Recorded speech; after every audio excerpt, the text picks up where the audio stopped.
welcome everybody and to just give a bit of context background to ASSAR and then introduce our speakers and explain what's going to happen. So first of all, just two quick intro slides on CARIAA and ASSAR. ASSAR is a project under the CARIAA program.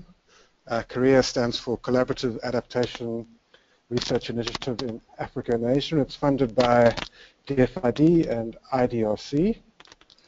And the whole rationale for CARIAA is to do comparative research across climate change vulnerability hotspots. If anybody is interested in more about CARIAA itself, I've put the web link into this presentation, which will be available online, so you can find out yourselves a little bit more. More importantly, from our perspective, ASSAR is one of these projects funded by CARIAA. ASSAR has an acronym like most projects, but it stands for Adaptation at Scale. We're working in a semi-arid hotspot, and we're looking at how we'll scale that to make it more widespread and effective. It's led by a consortium of 5 institutions. Our own institution, the African Climate and Development Initiative at UCT, the University of East Anglia, the Indian Institute of Human Settlements, START, and Oxfam. We're working in semi-arid regions of Africa and Asia across 4 regions: West Africa, Southern Africa, East Africa, and South Asia, and within there about 10 countries or states if we include Indian states. So what is ASSAR actually about? I thought I'd share this sort of overarching research question, which then helps us to think about why we're looking at well-being.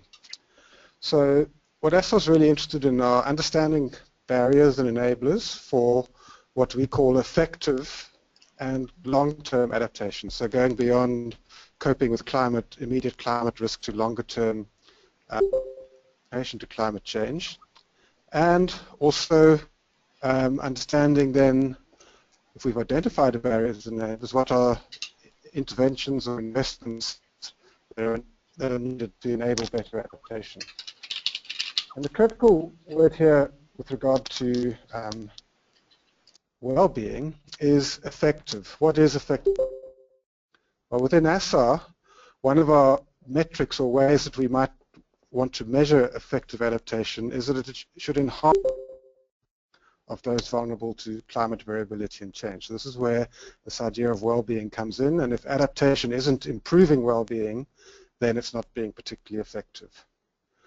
So in this webinar, what we're really hoping to do is get a better understanding of how ASSAR is using the term well-being and gain some insights into its relevance in adaptation, and then also share some emerging experiences of how using well-being is actually playing out in some of our study sites in different cultural and therefore also obviously social, cultural and economic contexts.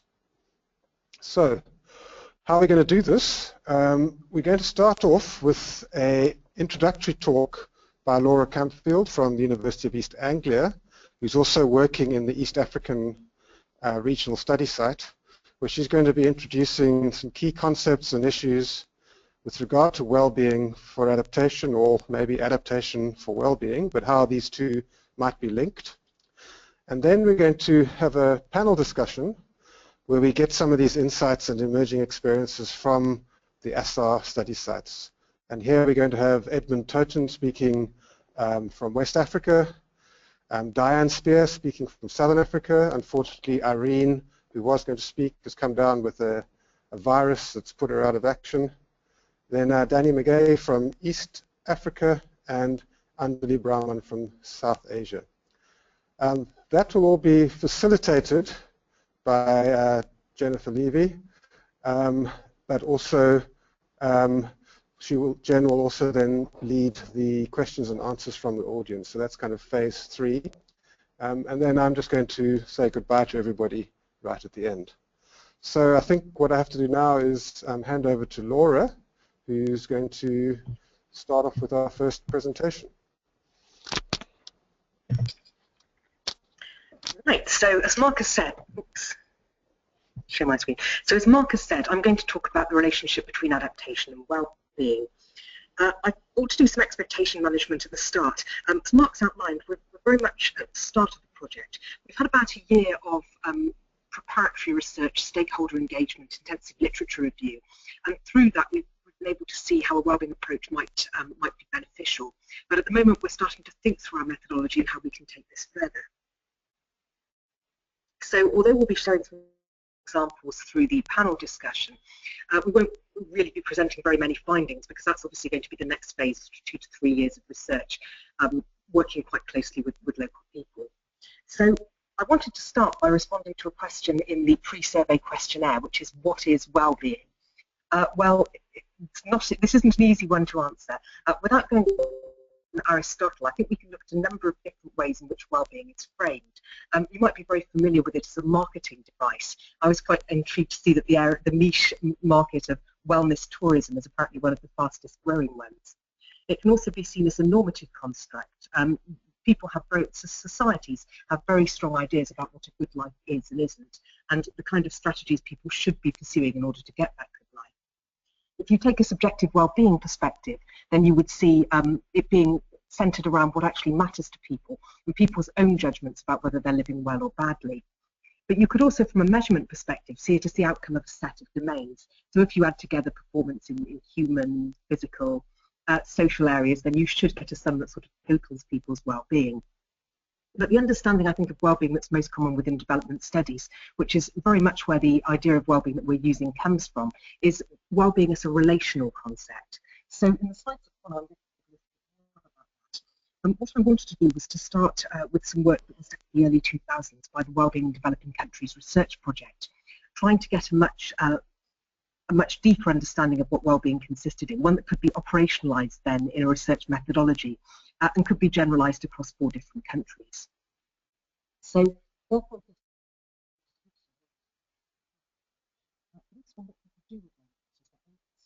how they think and feel about those resources. So bringing in strands of thought from participatory research in terms of methodology, the livelihoods approach, which is very popular then in the 2000s, sense capability approach, and also some ideas coming from health-related quality of life and social indicators research about how people make judgments about their lives and the extent to which they can. So obviously our focus is not purely on well-being, but on the relationship between adaptation and well-being. But I think that we can see that the resources that people draw on, the agency that they have or feel that they have, and their subjective responses to the kinds of interventions and opportunities they're presented in are tremendously important in looking at adaptation success. So as the approach has developed, it's become more focused on people's goals and aspirations, and also on the choices that they make, and particularly the trade-offs that they make between different areas of their life, particularly in environmentally distressed conditions. Finally, it can be seen as it's a process, but it's also a state that people aspire towards, where your needs are met, you're meaningfully pursuing your goals, and you're experiencing a satisfactory quality of life. And one measure on its own, for example, a subjective wellbeing measure, wouldn't really be able to capture this. And that's why we're moving towards a research design, which might actually be quite complicated, because it also needs to be quite comprehensive. So why does all this matter? Well, I've hinted briefly that conceptualizations of well-being have moved from the purely material to subjective to now to relational, or what Sarah White calls how people are doing when they say they're doing well. So there's just a little bit more content there than people's judgments about their wellness, which is something that policymakers can then work with to support people's strategies or ensure that they don't hinder them. And an important part of this is now included is people's relationship with the natural environment, which was perhaps a bit neglected in the early days, but has now come very much to the centre stage, as I'll explain later. But the point about well-being is that all these dimensions are seen as interrelated. It's not that there are separate dimensions of the material connected, but that all of these link together and they constitute each other. We can't talk about necessarily about there being the objective, the things that you can see and count and taste, and the subjective, the things you can only find out about by asking the people who are experiencing them. Because even quite concrete things like income have both objective and subjective dimensions. You might be doing well in terms of your total income, but if your job is insecure or it's demeaning or unsatisfactory in other ways, then you might not be deriving that much subjective benefit from it. So obviously one of our main foci is how environmental change and the interventions to address it affect social well-being. And we're hoping that the relational turn in wellbeing will really help us here to look particularly at intended and unintended impacts of policies. So I'll talk a little bit later about, I realise I only have 15 minutes, about how wellbeing ideas have been operationalised within evaluation. How do wellbeing and vulnerability link together? I imagine most of the people on this call will be very familiar with a vulnerability assessment, will be much more familiar than I am. But if we think about an assessment being used to investigate factors that determine the degree to which people are more or less affected by climate events, a wellbeing and vulnerability assessment would go just that little bit further. It would be looking at the factors, but it would be focusing on particular groups of people, acknowledging that there's often a great deal of heterogeneity within communities. So it's the resources that people can draw on, it's what they can actually do with these resources, and it's also what they think and feel about what they have, and the extent to which these are affected both by climate events and interventions to address these. So wellbeing approaches have been adopted quite strongly in practice, and there's a very good volume by White and ASSAR, an edited volume, which looks at how different NGOs, some working in the environmental field, have used these ideas to develop and improve their programming. And the conclusion suggests that wellbeing is an approach that, in a sense, I mean, it would say this, but wellbeing is an approach whose time has come.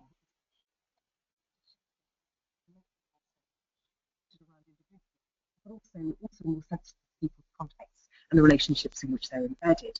So as Mark was saying, it's very much a people-centered.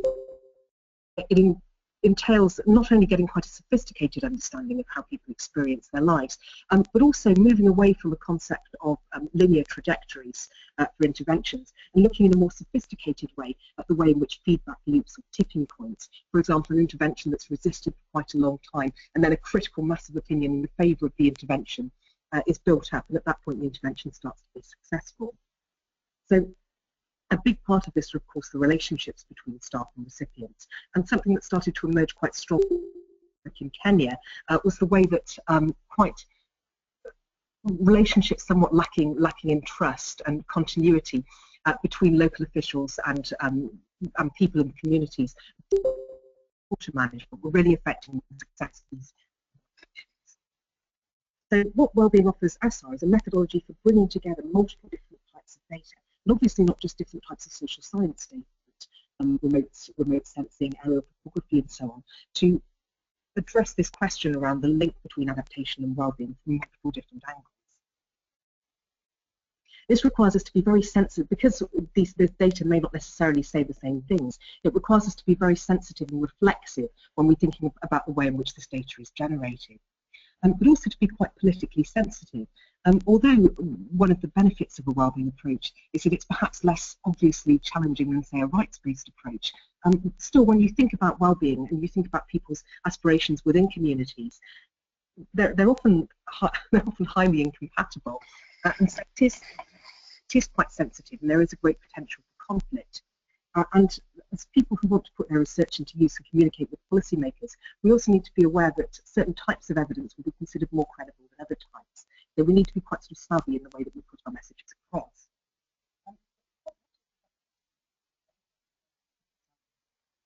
A participatory process, part of our research into use strategy, where the people that we're working with are establishing what they value most, and this could be done through scenario planning. We're planning further along the line to use transformative scenario planning to support people in envisioning a slightly different way of living in their communities, and then constructively working towards this. So recognising that it can be quite difficult to get people to agree, even that a problem exists, let alone on strategies to address it. We also want to focus on people's resources and what they're already doing, and try and build on what already exists. Because something that came quite strongly from stakeholders that we spoke to is that the problem isn't that the solutions aren't there, but that the solutions aren't really operating at scale at the moment. So, various different aspects of the environment.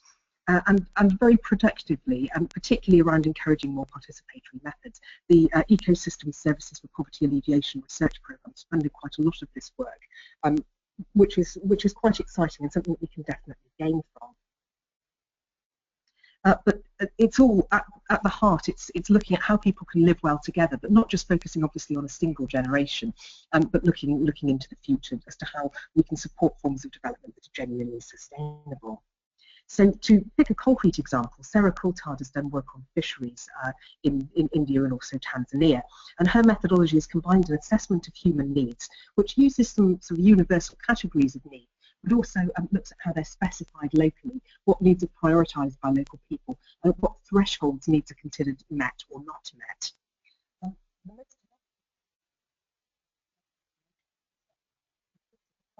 Relationships that shape fishing behaviour.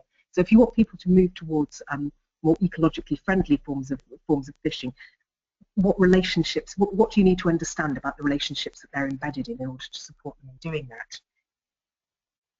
So the tool that she uses is very simple, as you can see here, and it's structured to try to get people to think a little bit further than their intimate relationships, but to look at a much sort of larger relational arena in which they operate. And it produces some quite sort of simple diagrams, which are good communication tools and discussions with communities, where you can see, for example, in this one, that the person is fairly satisfied in almost all areas of their fishing relationship, except the people who actually buy the fish, their customers. So this probably seems quite abstract, but she grounds its importance by telling a story of some work that she was doing in Tanzania around seine fishing. There'd recently been a ban imposed on people fishing on the beaches using nets because the nets had quite sort of small holes, and therefore it held onto the smaller fish rather than letting them escape to grow up to become bigger fish, which is not the way things should be done. The beach fishermen argued that if they didn't engage in the practices that they did, then women in their community would have to engage in sex work. And this seemed at first to be an utterly absurd claim. I mean, how could this be the case?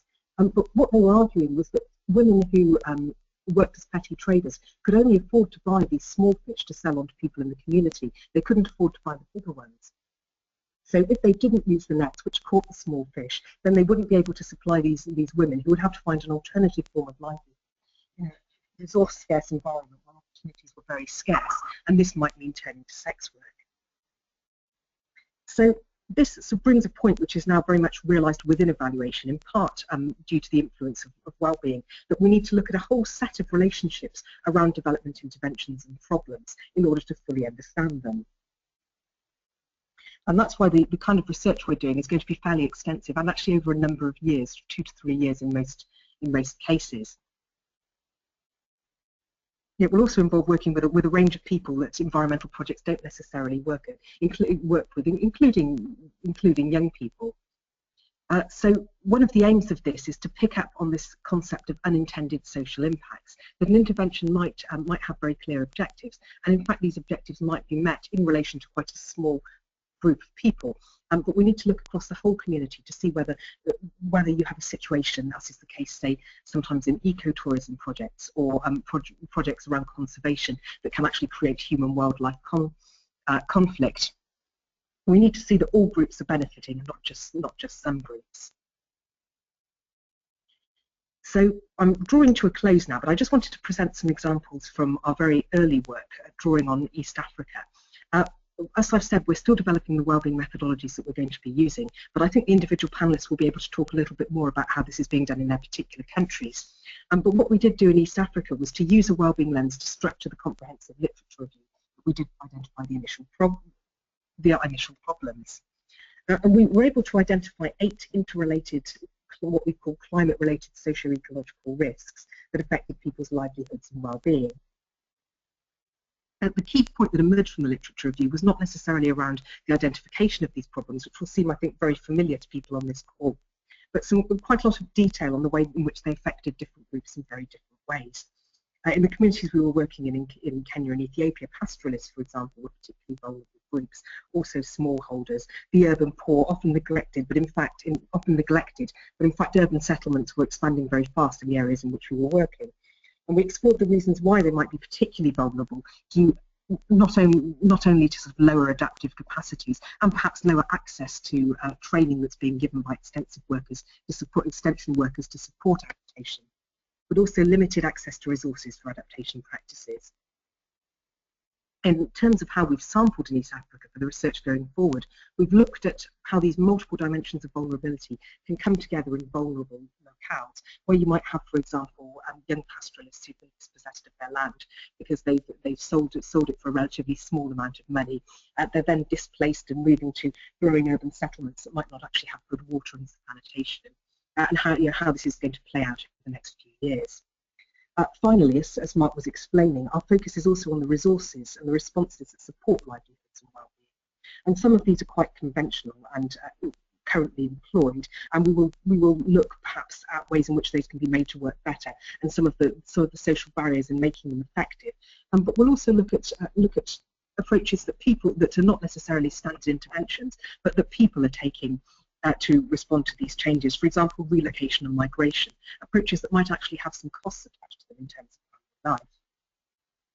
So I hope I've raised very fast. I've raised some issues which the other panelists will then pick up on, and obviously we'll be keen to hear your questions at the end.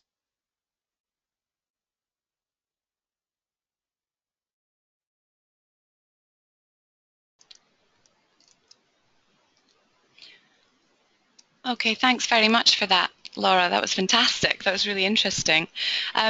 So just for a quick update to the agenda, Jen has been unable to make the panel discussion today. She's had an appointment. She's not feeling very well, so I'll be taking over for that. So before we go to the next section, what I'd like to do is just ask everybody if they can answer some poll questions. So this is the first lot, is just to ask you which of the following best describes your role.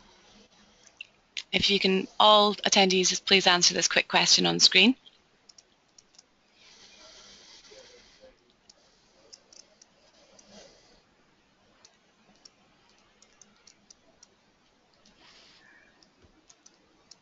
So this is great.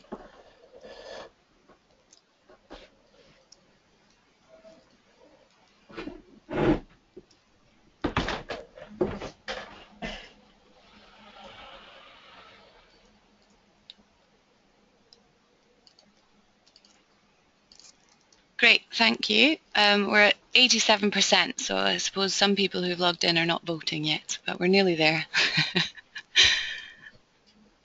So far, it looks like the majority of attendees are academics, students or researchers. That's fantastic. And then we've got development practitioners, consultants, technical advisors, and other. Okay, so thank you for that. Just so that you know, while this is going on, while the remaining 8% of people are voting, if you look at the bottom of the screen, there's the handouts that from Laura's presentation are available there. So if anybody wants to download the presentation, you can do. So I'm just going to ask one more poll. And my phone's ringing, so that's fantastic. Okay, so we'll close this, and then I need to ask one more. So which of the following regions are you based in? You can quickly answer this question, and then we'll open up the panel discussion.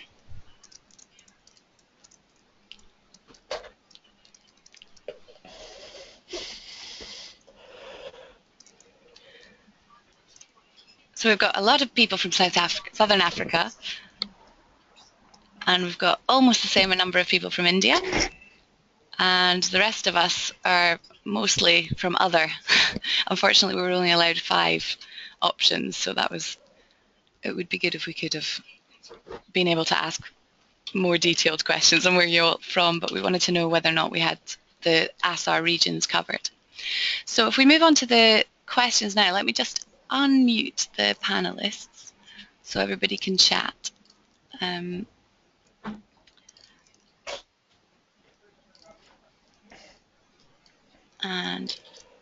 Handalib, we need you to unmute yourself. Okay, so what I wanted to find out, the first question, and I think we'll put this to Edmund in West Africa, is can you give us an example of how environmental change has affected well-being in your region? Are there any examples of adaptation measures that have had an effect on well-being in West Africa?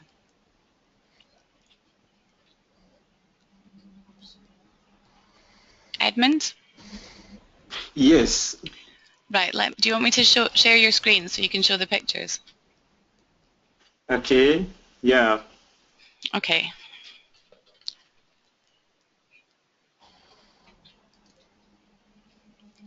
So, good morning, everybody. In West Africa, I'm right now in the north of Ghana, where I discovered that the district council in the Nadom region, in Upper West region of Ghana, has built a dugout and a reservoir along the Black Volta River to allow farmers to start doing dry season garden as an alternative income source as crop yield goes down because rainfall are becoming uncertain. Then people complain that rain start more and more late, and then it also stops earlier as expected. What is very interesting here is to observe that only within 3 years, the number of men doing now garden has increased for over 35%. In the past, the garden was seen as something only for lazy people, mainly women. I'm sorry, I'm not saying that women are lazy. It's very interesting to see that 35% of men also move to garden, so it's a very interesting option. Shola, sorry, I'm not seeing the link to share this nice. You have control just now, so there's a button at the top that says show my screen with a play button. If you can press on that, we should be able to see the pictures. Show my screen. Okay. Yeah, I don't see it yet. It currently says you have control. So the button at the top under screen sharing. Yeah, but yes, I saw, but it's not. I mean, I see, but it's not active. Anyway, okay, I continue. So the second example of is about the use of early maturing variety. I discovered that now 80% of farmers have shifted to short duration varieties, which are mainly the case of maize, which can be ready with less than 3 months. So because it requires less water and the rainfall season is becoming shorter and shorter. And 3 days ago, now 4 days, I can say 4 days ago, one of the district officer was telling me that farmers are even requesting varieties that can be ready within 2 months, just to show that how they like the things. But it is also important to mention that among those farmers, 80% of farmers who shifted to short duration varieties, some of them complain about those varieties because, they were giving me the case of yam. There is one variety, one specific variety of yam that they mainly use for birth ceremony. And this variety is now becoming, it's hard for them to get those variety. And because it's hard to get it, the price has increased in the market. So this kind of examples is showing, well, people are very happy with the short duration variety. I observed that 80% of farmers shifted to it, but in the group, some also are complaining. Of course, it's important to have an economic value, but also it's important to consider the context and aspiration of people, also what they value when we propose adaptation options to them. So the main question here, I mean, is how to find the right balance when we are proposing adaptation measure to people, how to find the right balance between the economic purpose and the cultural value of the community. So those are two examples that I want to share with you to show how people are trying to cope with the climate or the environmental change in West Africa. Great, thank you. I don't know whether the network is fine. I'm in the field and it's hard to get a good internet connection. Oh, don't worry, it's difficult, yeah. We're all over the most difficult places to access internet. Okay. No, that was great. We heard you loud and clear, so that's good. Thanks, Edmund. So we maybe open it up to Southern Africa. Diane, do you want to give some feedback on your thoughts? Okay. Hello, everybody. I'm speaking on behalf of Irene today, who is doing her PhD research in North Central Namibia on wellbeing. So in North Central Namibia, one of the things that's really, really important for the well-being of subsistence farmers is food security. And the ability to produce enough food and provide the family with food is really fundamental to the people's well-being there. And increased droughts and lack of rainfall has had substantial impacts on people being able to meet their food security needs, leading to families going hungry for days at a time. And in these times when there's food shortages, not only do people become grumpy and unhappy because they are very hungry, but it also strains social relationships, which are also a very important aspect of well-being. So this is just some examples of how environmental change, specifically climate change, is impacting well-being of people. And during interviews, people, I have a quote from an elderly man who actually said, when we're hungry, we become grumpy. We don't even greet each other when there's drought. And when there's drought, it only brings starvation, and drought means our hearts are in pain. So the people are really affected by, or their well-being is very affected by sort of increased intensity of droughts. Great, thank you. How about Andalib? Do you want to tell us about the India region? Hello. Yeah. Am I audible? Hello? Yeah. Can you hear me? Yes, we can hear you. Thanks. Hello, everybody. So regions that we have in India are 3, and all of them have their typical. Like Mayar Bhavani is a forest area that we're researching on. We have Sangamli, which is traditional agricultural household region, and we have Bangalore, which is an urbanized city which is rapidly growing. And we have different impacts of climate change in these regions. When we look at the Sangamli, which is mostly pastoral, where farm agriculture and livestock is the major source of livelihood, climate change has impacted both of them in terms of agricultural productivity and production patterns. At the same time, it has also led to a lot of maladaptive practices, farm ponds. It's been traditionally a drought-prone area, and watershed organizations have been working there to make enough water available for irrigation. In the forest region, the livelihood is mostly based upon the non-timber forest product, and with the increase in the demand for fuel and fodder, there's been an increase in deforestation of these places, which has led to some kind of erosion of livelihood. People also migrate for opportunities around the place.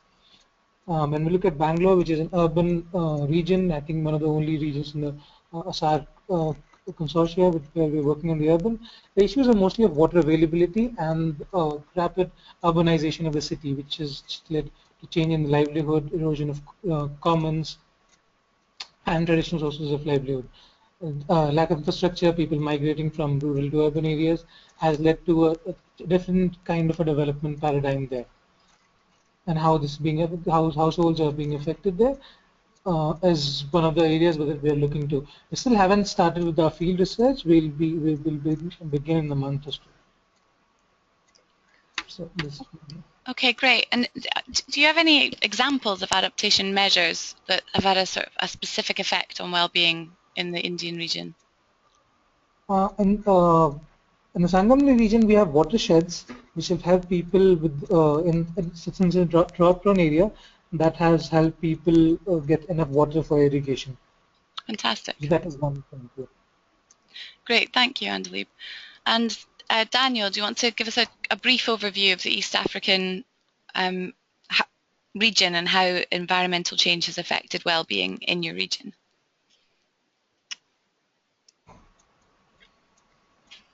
Hello, are you getting me? Yeah, we can hear you. Hi everyone.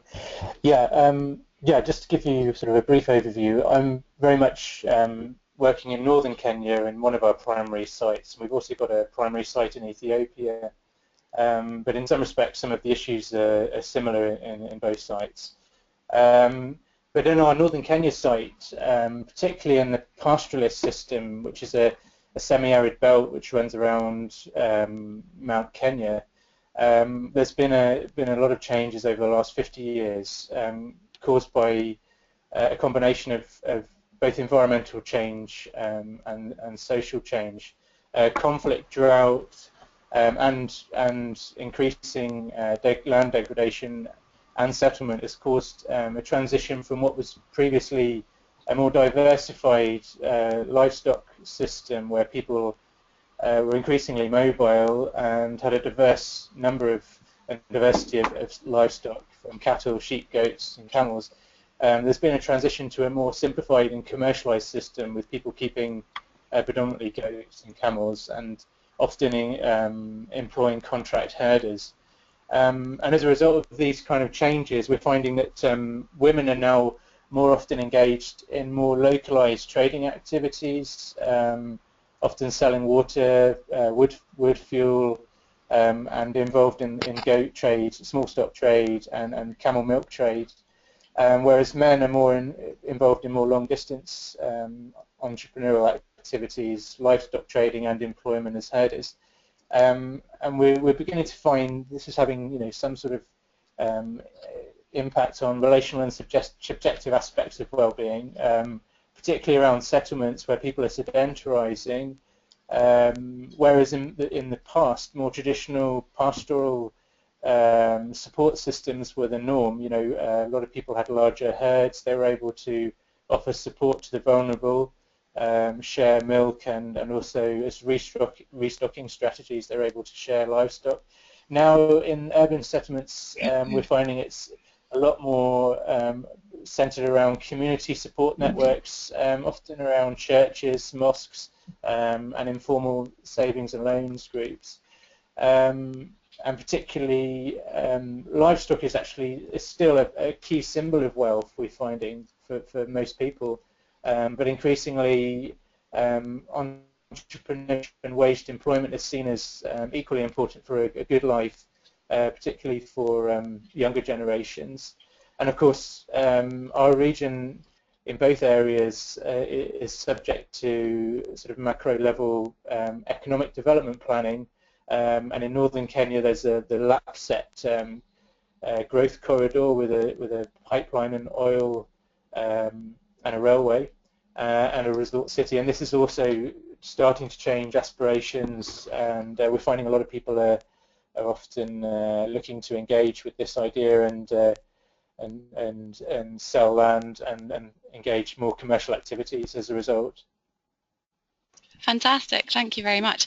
And the community approach quite leads me nicely onto the next question, which is how can a wellbeing approach be used to improve adaptation measures at a community level? Edmund, do you want to give us a brief overview of what you think might be useful for communities in your region for West Africa? And you're muted at the moment.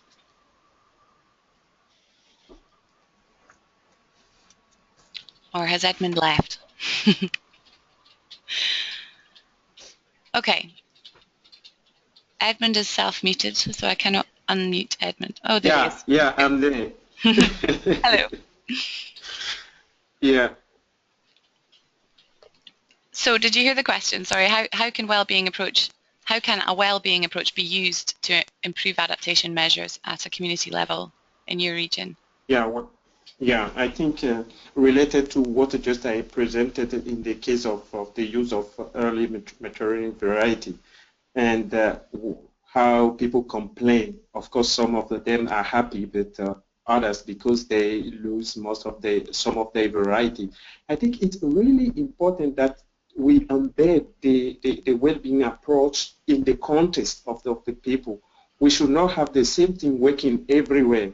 So for me, to make it more productive and effective, it's important to consider the local reality, what people experience in each area, and we should not have something working everywhere. So that's how I approach this question. Great. Okay.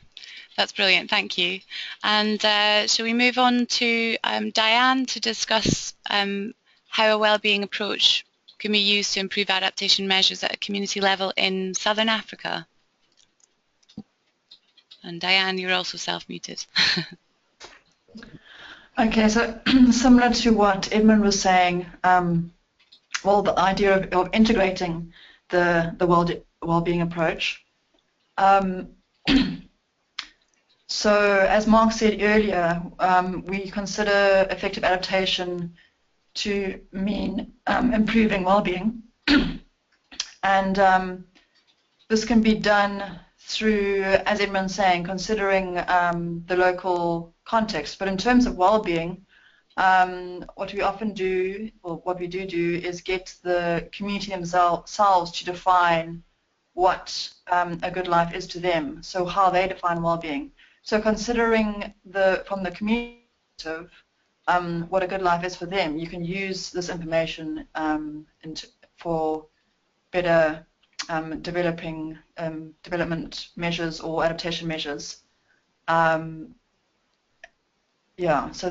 basically it's just along the same lines as Edmund, is getting the sort of the local context, not what policymakers or practitioners think people want or what's good for people, but getting from them their own perspectives of what's important to them and what a good life is to them, to be able to and use that for developing adaptation measures. Yeah, that's an important bottom-up approach, to not just presume what they need.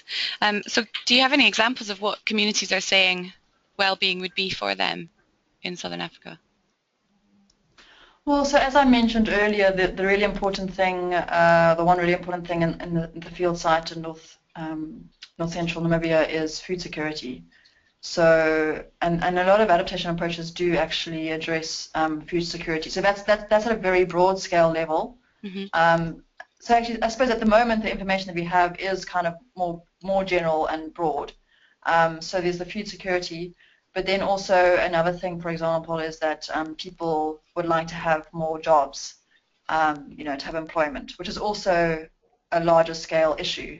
So yeah, at the moment I don't have sort of very, very local examples, but just that at sort of the more general ones are the food security and employment are what people are asking for.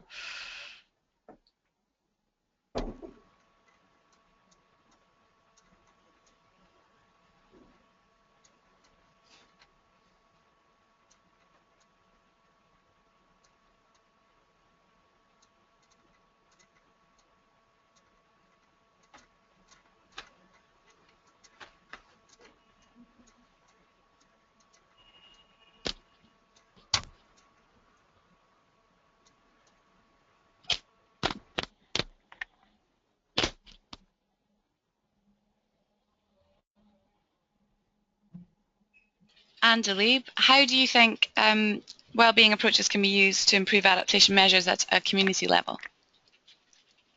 I see Edmund and Diane have already mentioned the importance of contextual understanding of the well-being. When you talk to communities, how they perceive their well-being in their local context is most important.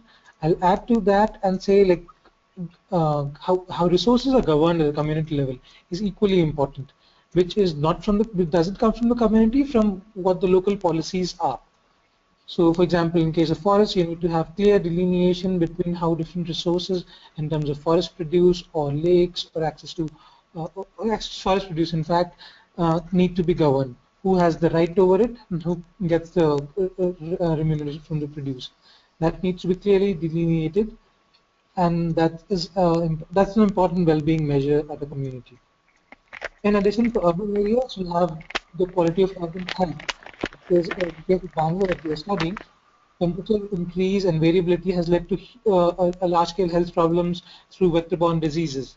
And having appropriate facilities for urban health and care is quite important. Great. Yeah. That's brilliant. Thank you. And for you, Daniel, in East Africa, How can a wellbeing approach be used to improve adaptation measures at a community level?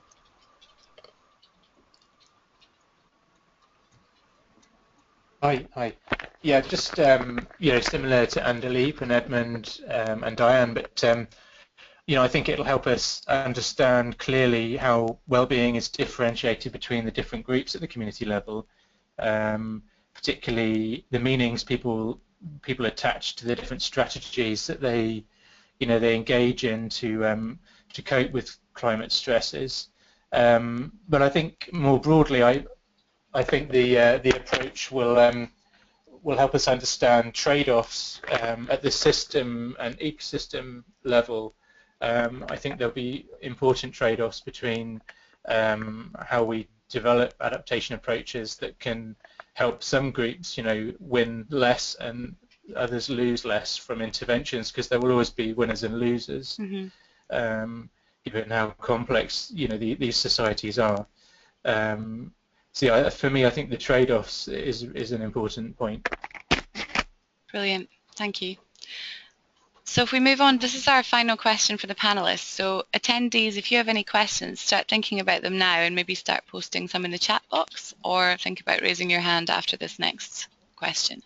So the last question for the panelists are, how do you think policymakers and the development community can incorporate wellbeing into planning? So I'll put that to you, Edmund, first, if you can unmute yourself. Yeah. So in West Africa, this is one of the key points we highlighted in our regional diagnostic study, where we observed that policy most of the time are developed at the national level, while people at the local level are not even aware of the content of those policies. And even the implementation officers at district level, they don't know what is the content of those policies, but how can they implement it? So our way forward in West Africa is to engage the stakeholder at local level, but also to engage the same people, the same stakeholder at a higher level, meaning national level, to facilitate a kind of interaction, a bottom-up, but also a top-down.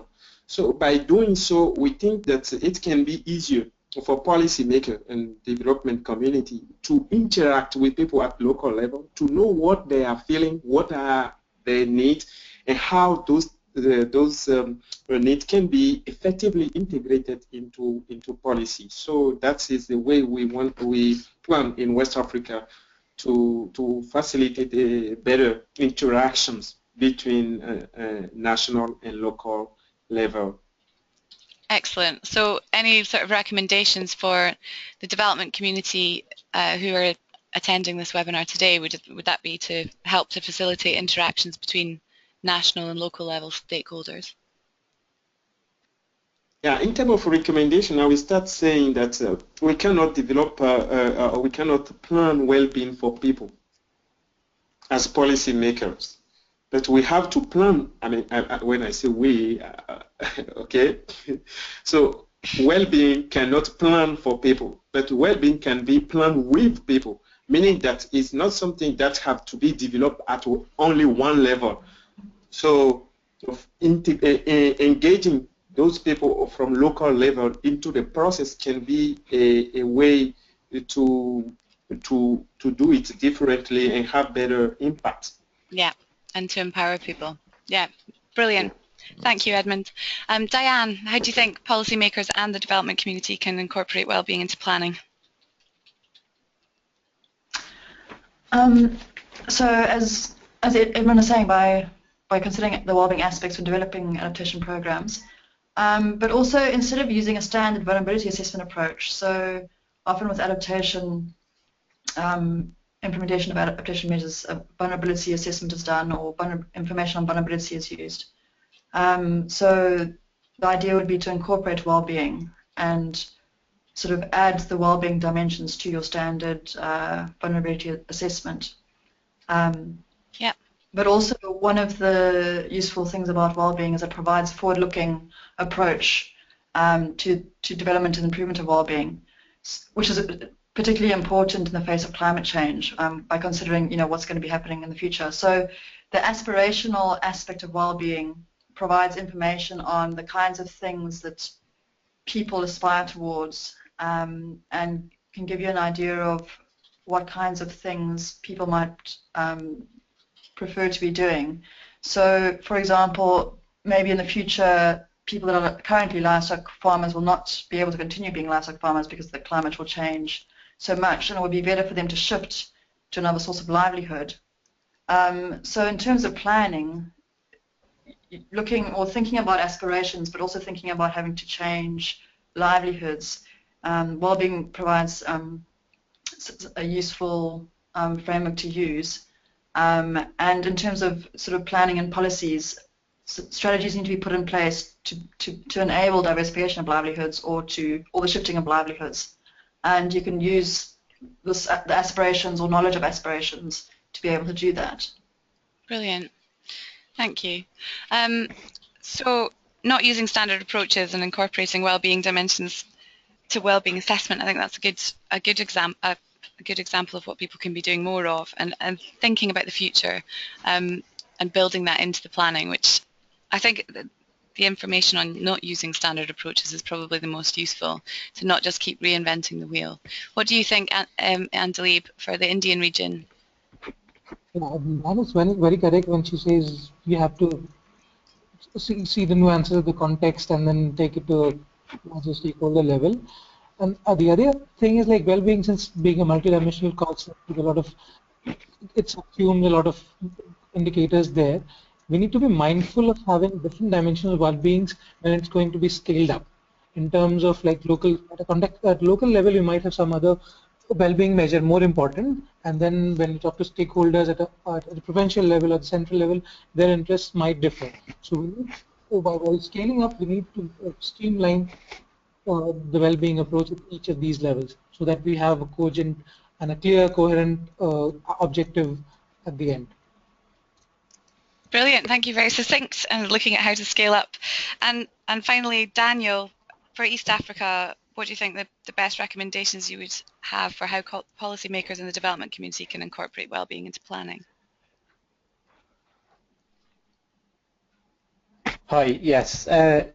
Yeah, similar to what's been said already, I guess, that we need to move beyond standard approaches, which tend to kind of reinforce preconceived notions of the vulnerable.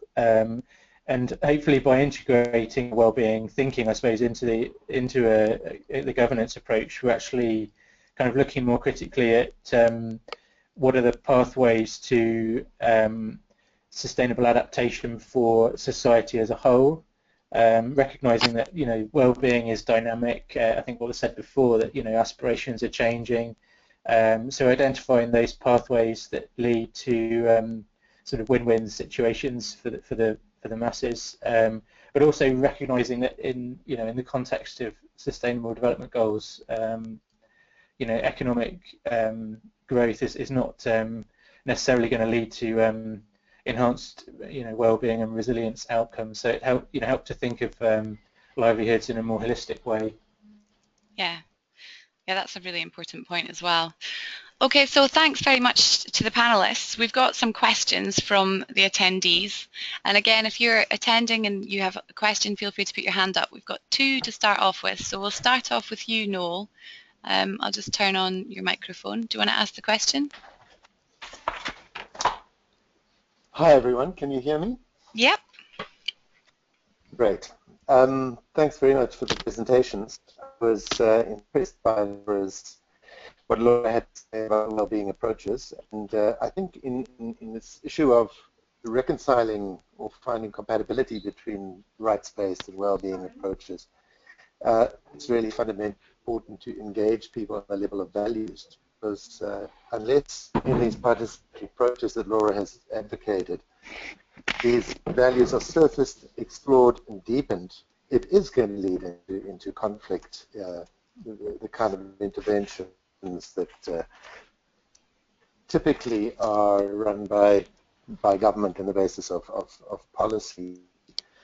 And I think one needs to be very aware that in research interventions, and I was reflecting on what Diane had to say about the research being done by Irene in Namibia, we need to keep in mind that who asks the question, how questions are asked, how perceptive the researcher is to the local dynamics, and how effectively they can facilitate debate, reflection, and get down deeper than the surface issues. We face the ongoing problem of not escaping from the normal discourse. So food and jobs come up as fundamental to well-being, and it's not that they're unimportant issues, but I think that well-being is much deeper and broader, as some of the speakers have mentioned, and Daniel just referred to the current realization economic growth doesn't necessarily lead to improvement or well-being. Mm-hmm. So I'll leave it there, but thanks very much. Can you say just quickly where you're from? What organisation are you part of? And I'm Noel Otley. I'm with the Secretariat of the South African Adaptation Network, and I'm with an NGO called Environmental Monitoring Group, working in the arid west of South Africa. Brilliant. Thank you very much, Noel. Okay, we'll move on. I'm not sure how to pronounce your... Oh, wait, so we've got Chibangu. Is that right? Have I spelled that right? I'll unmute your microphone and you can ask your question. Or say a comment. Hello? Chibangu? I don't know if I'm pronouncing that correct. Hello? Okay. We'll maybe move on to the next person then. Okay. Martha. Martha, do you want to ask your question? Yes, my name is Martha, and I'm from Namibia. I'm the deputy chairperson of the Sustainable Development Advisory Council. My question is related to the research, particularly in the north-central parts of the country, that's Namibia, in relation to whether the researchers are trying to understand well-being as part of the drought or flood relief measures, because there are short-term measures that Namibia adapts or applies. And I just want to know from those who are engaged in the research whether they are actually interrogating that element of the relief measures. Thank you for your question, Martha. So I'll just sort of tell you a bit about the research in North Central Namibia. So well-being is one aspect of a much broader research program, and the research we are doing is looking into what adaptation measures or development measures generally have been implemented in the area. And drought relief, which is something that you mentioned, is something that has come out a lot. And something we're quite interested in is looking at whether this drought relief is actually making people dependent and sort of almost being a barrier to adaptation, because people are just relying on drought relief instead of trying to do something for themselves. So it's something that we are very interested in, but we actually haven't sort of gone deeper into that issue yet. At the moment, we've just done some sort of initial research looking at finding out from people what are they doing themselves, and what projects have been there, what measures have been implemented. So at the moment, we've just done some initial, or so far, we've only done some sort of initial work, but we are going to be going much deeper into some of these issues later on in the research. Does that answer your question, Martha, or do you have anything further? Okay, maybe I will just then follow up that at least because it's a package of services that the government is trying to do to provide the relief measures, but there are the second aspect to it, which is subsidized services, especially during drought years. So I would want the researchers actually to investigate further and to determine whether it's a barrier, whether it should be continued, and whether it should maybe be related to certain types of insurances for crops against weather failures or rain failures, which other countries are doing. So I'm glad that they are going to interrogate it further. Great, thank you. I think we'll move on. So we've got a question from Nitya Rao. Do you want to ask your question? I've unmuted you. Yeah, thanks for the presentations and the comments. Actually, I have two things which I would like to, comments really, which I would like to reiterate. One is picking up on Laura's point about relationships. I was recently in Kenya, and I think the complexity of relationships across generations, but also genders, I think was quite interesting, because as a part of adaptation to drought, there seems to be a reorganization of domestic groups and household groups, and quite different strategies being followed by men and women within households.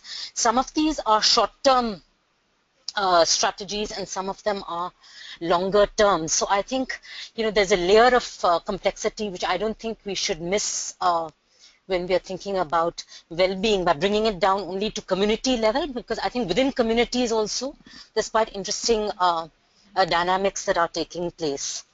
Thanks. Laura, do you want to feedback on that? Do you want to give some? Laura's self-muted, so I'm not sure. Okay, my only feedback will be to say that's a really helpful intervention, but that probably sounds a bit too friendly since we're both from the same department. And I think it's also useful to bring gender in as a very important source of differentiation, also combined with age. So, I think the panelists might also be interested to talk a bit more about the relational dimensions of wellbeing in the context they're working in, because certainly when you go on field visits and when you talk to people, you get an impression that this is very strong, but perhaps it's less well captured in the academic literature in these contexts. Yeah, that's great. And so, shall we open it up to the panelists, because you can all talk about this in slightly different areas. Perhaps will we start in the same order with West Africa and Edmund? Do you have anything to add to that, Edmund?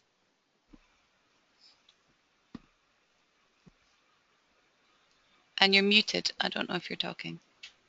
Ah, he's back. Yeah. Well, I don't have anything to add to this, but I still also have a question that I will ask later. Okay.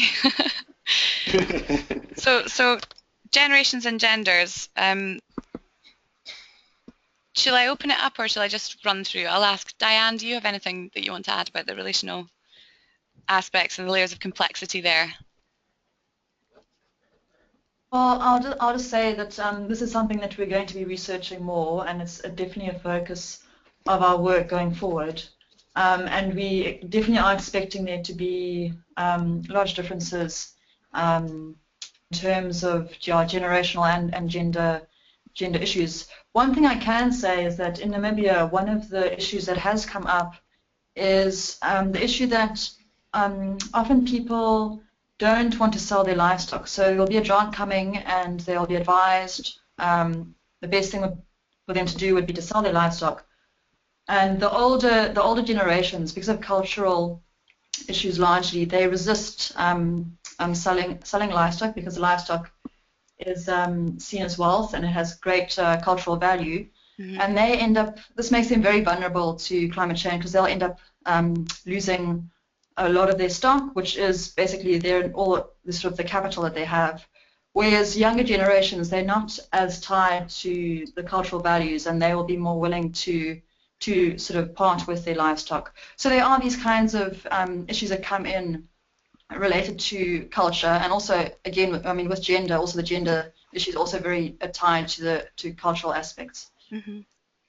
Great, thank you. In India, Andalib, what can you add to this for the generations and the genders perspective?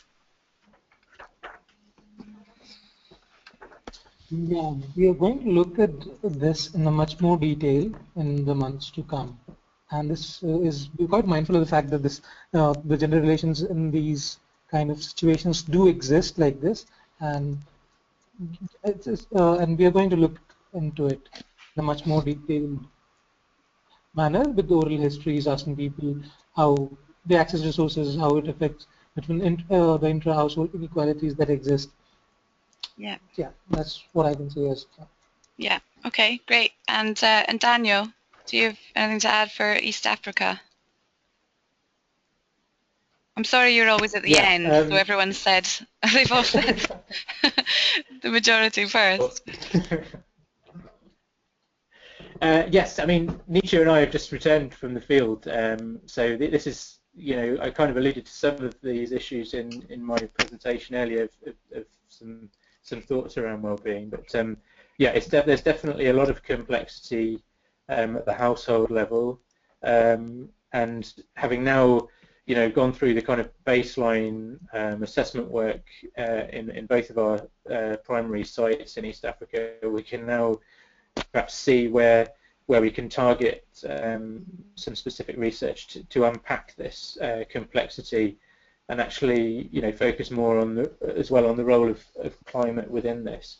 So yeah, definitely yeah, there's more it's to an be done. important point to make. Yeah. Great. Okay. We've got another question. I'm going to come back to Chibangu. Am I saying this right? Does anyone else have Chibangu Kalala? Do you want to ask your question? You've had your hand up for a while. I tried earlier, but I couldn't hear you. But you're unmuted now. Chibangu. Hello? Okay. Hello? Hello. Go ahead. I'm having some internet problem. Let's try to hear me. Sorry. Hello? Hi. My network is really bad right now. I'm sorry. That's okay. We can hear you. Do you have a question for the panel?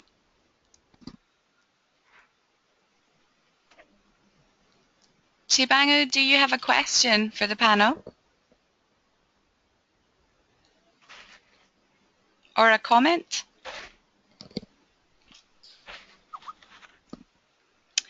Okay, maybe you can type your comment into the chat box if you can hear me, and then we can read it. That might help. Or I'll type the comment into the chat box.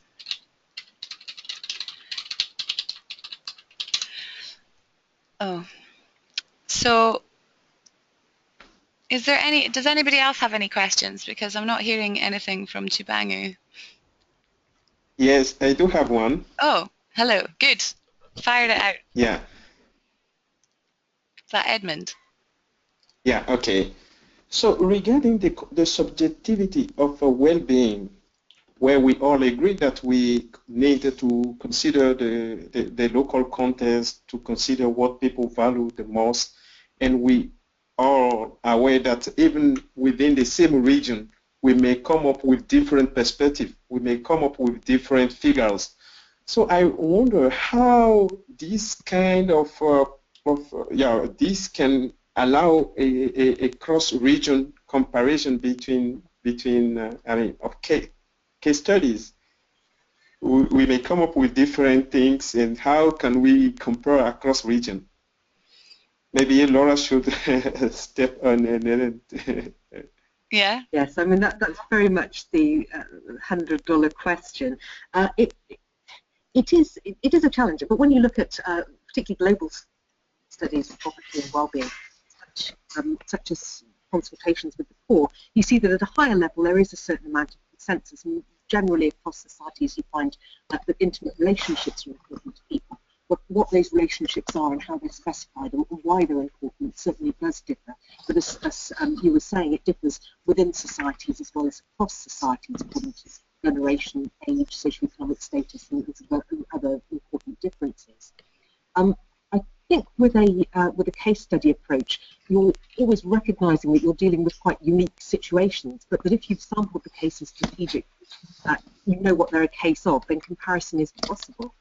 I think that even if we can't directly compare the possibly fairly small amount of work that we do on what people consider to be important to them and people's subjective well-being, I mean, that will be combined with all sorts of other work around the broader topic of well-being and adaptation and influences on it. But even if we can't directly compare the specifics, we will be able to compare at a slightly higher level. And I don't think that will necessarily affect us drawing conclusions from the cases, because I would see that perhaps as a slightly separate task. But I think in terms, like other panellists have said this, in terms of getting our research into use, then obviously understanding the specificity of the context in which we're working in, and the way that the different incentives that people, motivations that people hold, well, actually values is tremendously important. So I think for the practical work that we're doing, this aspect certainly can't be neglected. even if it becomes less important for this global comparative dimension. Great, thanks, Laura. And do any of the panelists have something they want to add to that? Do you have any suggestions or any questions that you'd like to throw up?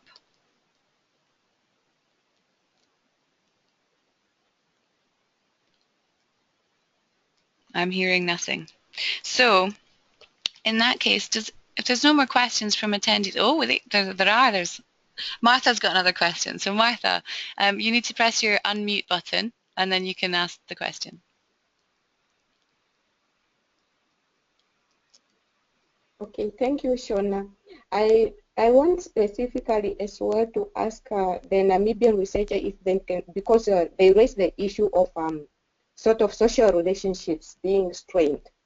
And then in Namibia, we have found that actually there is a number of incidences related to gender-based violence. Mm-hmm. Perhaps they could really look at this issue in terms of the correlation between the increased gender-based violence, especially in the region where they are, vis-a-vis the climate stressors, and then the well-being. I think this may be able to at least shed some light to some of us who are dealing with sustainable development issue to understand better. And I would like to see if they could really delve into that, because gender-based violence is really contributing to social relationships in a negative way. Thanks, Martha. Yeah, so Irene did find in her research, well, was told that, you know, during drought, when the men are hungry, they get very grumpy and unhappy, and they're more likely to get cross with their family or with their wives. But yeah, we haven't yet looked that much into this issue, but it definitely, I think, will be something that will come up more in our future research. Thank you.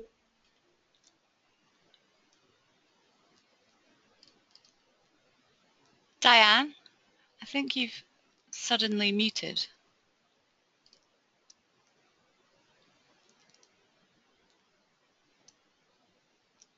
I did make a response. Did you hear my response? Yes, sorry. Yeah. Okay, so if there's any more questions from attendees, put your hands up now by pressing the hand button. If not, we'll hand over to Mark, who can make some closing remarks. Nope, there's no more questions. Oh, Dennis. Okay, Dennis, what would you like to add? Or is it Lucy? Dennis, Lucy, Aviles.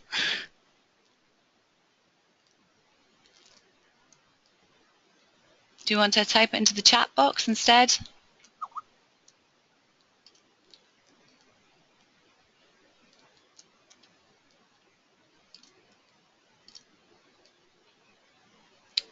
Okay. Well, I've unmuted Dennis, but I can't see, and I'm looking in the chat box, and I'm not seeing any questions. Does anybody else have any questions, or shall we just hand over to Mark for the closing remarks? Can you hear me now? Yes, yes, I can. Oh, great. I'm sorry about that. Yeah, it's a question. It's just my interest, because in Latin America, I'm working for Oxfam now in Great Britain, but I'm Latin American and I worked there for many years. And the concept of the good life is very much developed within the indigenous communities in Bolivia, Peru, Ecuador, and parts of Venezuela. And this comes from the pre-colonial times. That's the good life. That means to be in peace and in a harmony with oneself, with the community, and with the nature. And where the person is not at the center, humans are not at the center, but are part of the ecosystem, equal as animals or the earth itself. So I saw some parallels with this approach, and of course it's a totally different cosmovision, but I was wondering if this has been inspired partly from this experience in the Andean countries, or if you were aware of that this exists. Who wants to answer that?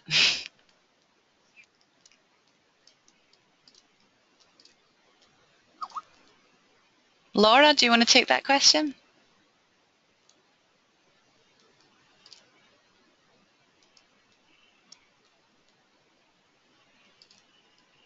No.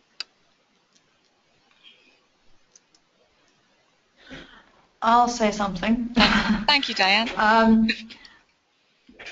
It sounds great, you know, being peace and harmony with yourself, the community and nature. It's something that, I mean, in Southern Africa, it's not something that we've come across exactly yet, but, you know, maybe in our, because, I mean, as Laura said earlier, that we've only just starting our research, and we haven't, I don't think we've got a good enough sense yet about how important nature and the community, well, I think that the community is definitely important in terms of social relationships. That is definitely something that's come out. But something that I'm not yet sure about in these communities is how much they value nature, and that's something that we will be looking more into the future. So hopefully, towards the end of the project, we'll have a better understanding between these different communities in the different regions, whether the concept that you just mentioned around the good life in Latin America, whether how much of that is similar in these indigenous communities in our different regions. Does that answer the question? Are you happy with that? Yeah, thank you. Yeah. Yes, yes, thank you. Okay. Mohammed, you've got a question as well. I've unmuted you so you can talk now if you want to ask the question. Hello? Can you hear me? Yes, we can hear you. That's great. Okay, I already posed the question. It's regarding the policies, the role of policies in strengthening the resilience, the community resilience in these regions.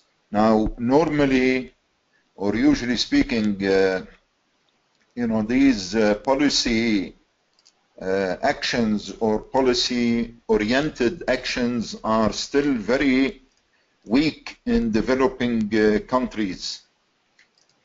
And the new trend of strengthening community resilience, you know, especially under stress of climate change and what have you, and droughts, this would be very crucial. So is there emphasis on this thing? Can our panelists tell us something about that? Mm-hmm. Should we give Daniel the chance to answer first for a change? Or is that just cruel?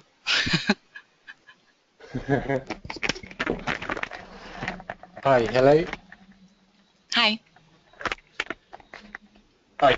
Yeah, I think it's it's a crucial question, and you know, I think you know, we've got key research into use, strategy, and approach, which we'll be engaging in more and more over the next 3.5 years. But yeah, it's a very very useful point there, Mohammed, that we need to be thinking about this, and you know, we, as part of our approach using scenario planning as well, it's going to be a kind of engaged approach with policymakers and decision makers, perhaps more at the regional level, at the kind of at the county level or district level, particularly in our case. But yeah, definitely it's something we need to be thinking about as we go forward. Okay, great. We've got a couple of questions from the question box. One of them is, what if interests and aspirations at a local level clash with national level policies or interests? Does anybody want to answer that question? I wonder, maybe we can open it up to Laura and Mark as well.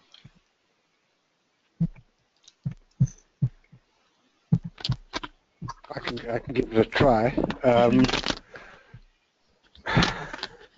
I think one of the things is that the way a lot of adaptation or top-down adaptation works at the moment is that it doesn't take into account some of those local aspirations, and then by default it's not going to have traction or uptake or legitimacy at the local scale. So it's probably better to know about those conflicting aspirations and trade-offs as part of thinking about adaptation in a multi-level sense, rather than what happens a lot of the time is assuming that that's what's been defined at the top is both relevant and will be acceptable and of interest to those on the ground. Great. And Laura, did you have something to add to that? Just to agree that it is extremely challenging and possibly impossible in some cases to reconcile these conflicts. But as Mark says, it's tremendously important to know about them, particularly if we want to understand why adaptation programs are or are not working. Yeah, absolutely. Okay, we've got one more question, and we're a little bit over time, so I'll just ask it quickly. So, and it's on the same level, so it's similar to the previous one. What if the aspirations of a good life at the community level lead to further environmental degradation, like, for example, increased consumption? How will this affect strategies for environmental management or adaptation? Should we open that up to the panel? Yes. Well, no one's jumping forward with any answers, so who can I pick on? Daniel and Diane. Great. No, I think it's a very valid point, a very good point, and a lot of the strategies that we're finding, people are engaging in, to meet their immediate needs could be deemed as perhaps environmentally destructive, particularly charcoal making and fuel wood gathering. And there's a lot of conflicts in our region between that and the conservation movement, who have been quite successful in establishing conservancies, and a lot of the objectives of those are undermined in a way by some of these actions. So, but then these people are quite vulnerable, and this is a key coping strategy for the vulnerable. So it's a very challenging issue, and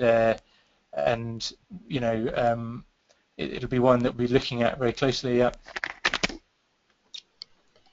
Great, thank you. Okay, so I think we're running out of time, so I think it's time to close up. But just hand over to Mark to do closing remarks. But thanks for everybody's questions, and thanks for engaging in the webinar. Mark, over to you. Okay, I'm going to be really short and brief. I don't want to try and summarize everything that's happened. So I just want to, first of all, thank everybody for bearing with us. This is the first ASSAR webinar, and I think the panelists and Shona have been guinea pigs, and so have the audience. So thanks very much. I'm sure we're going to get better at it, and people who come in for these things will get better at it as well. So, yep, ASSAR is sort of about to engage in some really detailed work that will be exploring well-being in the context of adaptation, and some of the comments that we've had have been very, very useful, I think, in helping us think a bit about how we might just slightly reframe some of the work we do in the field, and that's very much appreciated. And we also really would like anybody who's interested in engaging with us further to please do so through the ASSAR website and through our contacts. And in particular, if anybody has some documents or outputs that they think are of relevance to us, please feel free to share them with us as well. We really appreciate inputs from other people. So apart from that, I'd like to say thanks to everybody. I hope it was it was a good experience for everybody. And if anybody who's in a particular country or location did have connectivity problems, it'd be very useful for us to hear about them, so we know the extent to which this works, this kind of webinar actually works in a developing country context, particularly for some of the other participants and audience in other African countries. Shona, I think you're going to close off just mentioning that there is a survey that's going to be coming out asking people Yeah, we're going to send about the you experience. a follow-up survey. So expect that in your inbox. It would be really helpful to us if you could take a couple of minutes out to fill it in, and we can improve next time and maybe think about what the next one should be about. But other than that, thank you everyone for attending today. The website for ASSAR is ASSARadapt, which is ASSARadapt.org. And if you want to follow us on Twitter, it's @ASSARadapt. Thanks very much, everybody. Thank you.